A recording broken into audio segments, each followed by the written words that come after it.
জন্য আবার চলে এসেছি অনেক দিন পরে আপনাদের সঙ্গে দেখা করতে। অনেক দিন পরে একটা অন্য ধরনের ভিডিও নিয়ে আপনাদের সঙ্গে দেখা করতে এসেছি। এটা কিছু না, জাস্ট একটা টিপস। লকডাউন চলছে এখন, আপনারা দেখতেই পাচ্ছেন প্রচুর প্রবলেম, বাজারহাটে প্রচুর ভিড় হচ্ছে। সো প্রতিদিন বাজার যাওয়া পসিবল নয় সবার পক্ষে। তো আমরা যে চিকেন কিনি, আমরা সবসময় এটাও পসিবল হয় না যে দিনের দিন কিনে এনে সেটাকে সেদিনই রান্না করা। অনেক সময় 2 দিন বা 3 দিন 4 দিন আগে আমরা চিকেন কিনে আনতে হয়, এনে রান্না করতে হয়।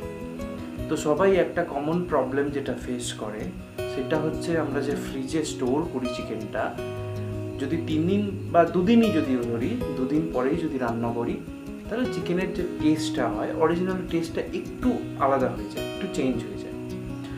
তো আমি একটা প্রসেস দেখাবো, যেটাতে খুব সিম্পল প্রসেস, যেটাতে যেভাবে আপনি যদি স্টোর করেন তাহলে চিকেনের স্বাদ একটুকুও চেঞ্জ হবে না। এটা আমার গ্যারেন্টি। কোনো রকম চিকেনের স্বাদ চেঞ্জ হবে না। একদম সিম্পল এবং শর্ট প্রসেস, খুব ইজি প্রসেস। দেখে নিন, স্টেপ বাই স্টেপ আমি বলে দেব, খুব সহজে আপনি করে নিতে পারবেন।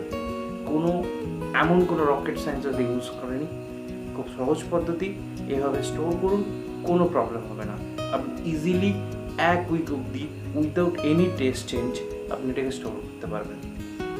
সঙ্গে থাকুন, আমাদের চ্যানেলটাকে সাবস্ক্রাইব করুন। আরও এরকম টিপস ভিডিও নিয়ে আসবো। আমাদের সঙ্গে থাকতে অবশ্যই চ্যানেলটাকে সাবস্ক্রাইব করুন, এবং ভিডিওটি যদি ভালো লেগে থাকে তাহলে লাইক, শেয়ার, কমেন্ট করে অবশ্যই জানাবেন। ধন্যবাদ। এবং সঙ্গে চলুন, ভিডিওটা আসছে, আমি বলে দেবো।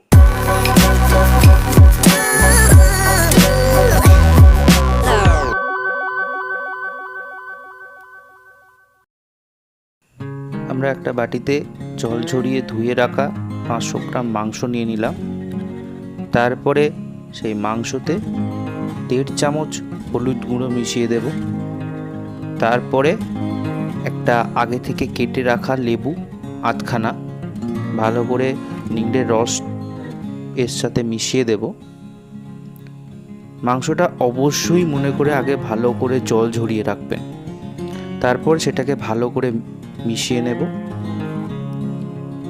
মেশানো হয়ে গেলে এরপরে অল্প করে নুন এর সাথে মাখিয়ে নেব।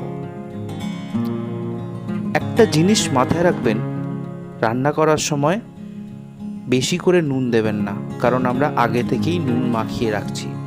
আর হলুদও পরিমাণ মতো দেবেন। এরপরে পাতলা পাতলা করে কেটে রাখা লেবু এর সঙ্গে দিয়ে দেব। দিয়ে পুরো জিনিসটাকে আমরা একটা প্লাস্টিকের মধ্যে ঢেলে নেব, এবং বাটি সমেত প্লাস্টিকের মুখটা ভালো করে বন্ধ করে বাটি সমেত পুরো জিনিসটাকে ফ্রিজে আমরা এইভাবে স্টোর করে রাখতে পারবো। 1 সপ্তাহ অবধি এই জিনিসটাকে এইভাবেই রেখে দিতে পারবো, কোনো স্বাদ চেঞ্জ ছাড়া।